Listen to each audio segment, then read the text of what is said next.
I had everything completely planned. I had even done a tech scout of the location. I knew what the light level was. I knew exactly where everyone was going to be standing. I knew where I could and couldn't stand. I had everything planned out perfectly. And then the day of the event arrived and reality happened. This is my story of photographing an event where everything went sideways and what I had to do to save it. I'm definitely going to need a cup of coffee to tell this story. Okay, as you can see from my expression on the thumbnail, that's just a part of what I was facing. Let me break down the challenges of this session, and hopefully there's something you can take away from it for your event photography challenges. Okay, from the top, I had to be working in two locations almost simultaneously. I was doing individual portraits in a small area with strobes, and I had to shoot this giant group out on the altar of a church in available light. Now, it had plenty of light. That wasn't too bad, even though I had to shoot at ISO 2500. For a church, that was okay. I don't know if you've done any work in churches, but even well-lit ones aren't all that bright. But the real trick was I kind of had to be in two places at once, and I did have a couple of wonderful assistants, Bea and Valentina, and I really appreciate their help because I could never have done it without them. So we set up to get the individual shots. All the test shots were fired, and I had one camera in that location.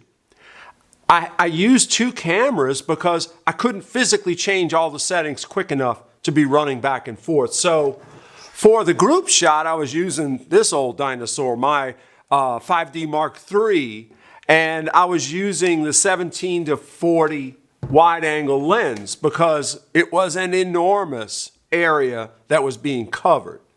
So the challenges were time, being in two locations, lighting, and the third challenge was the size of this group. And the size of this group, I really don't know how many people were in the group, at least 25 to 30. It was at least 25 feet across, and I did not have the ability to get very far away from them. Okay, now I'm going to show you a behind the scenes shot that Bea took here of this image of me setting up to shoot this group. And I'm looking at it now, it just makes me laugh because I'm down the aisle of a church, and with a lens that wide, I was at 17 millimeter on a full frame camera. The pews are in the shot, okay? So lesson number one, when you shoot something like this, I had to know that I could rely on AI to pull out the pews. That was not a small assumption. I knew that from the tech scout. When I went, I said, this is about where I'm going to be standing, and I know that pews are going to be in the shot. As long as I can get the feed at a good point, I can make it work, I think, right? Definitely, I think. So that's the shot of what the setup was. I'll show you before and after the finished images of how it was pulled off, okay? That was just the geometry of the shot. That was the easy part. So the real challenge and where this really went south was there was absolutely no management of the crowd at the time of the event. No one told them, please let the photographer work first before you go take your own photos. And the result is what you see there. Bea again took this shot of me looking back at her, and I'm thinking, what am I supposed to do, right? I mean, and so we had to literally fight our way through the scrum to get to the position to take the photograph I showed you earlier. And this is serious, and I'm laughing, but Bea took an elbow to the side of her head through this group of people. Events aren't always nice. Trust me, you need your combat pay sometimes. And yeah, this was one of those times. Okay, let me show you some before and after here of this large group image. And I didn't hit it just perfectly. I hit it, in my opinion, just good enough to pull this off. If you remember from earlier, I was using this camera. Well, if you remember from the image earlier also, I was holding it up. This is not a mirrorless camera. I was totally estimating where the heck I was pointing because I needed the height to try and eliminate those pews, right?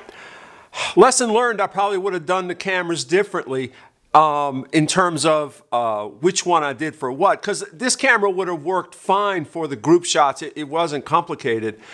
Image quality would have been fine, but that mirrorless would have been a lot easier to use holding it up in the air like this. So that was my lesson learned from that. Hopefully you'll think about things like that too. If you've ever got to raise that camera up and aim when you can't, have it right in front of you, it's got to be the mirrorless, or unless you get lucky like I did.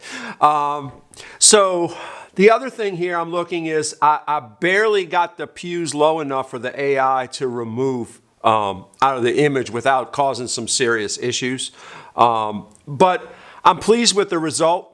I did some touch up on exposure and everything, just like always. But considering what we went through to get it, I'm really kind of pleased with the result. Okay, so like I said, overall, wow, I learned a lot from this. I learned there's a reason I don't love event photography for sure. I've done a fair amount of it. It's just, I'm over it, kinda. I really admire any of you that do event photography because it is hard. There's always the unexpected like this that comes up. And what I'm really looking forward to is in the comments and on Camera Cafe, I want to hear from you guys, your horror stories, right? This is going to be a lot of fun. Let's talk about the horror stories of event photography, because I know a lot of you have a lot of really good stories to tell. If you've enjoyed this video, if you've gotten something out of it, I hope you hit the like button.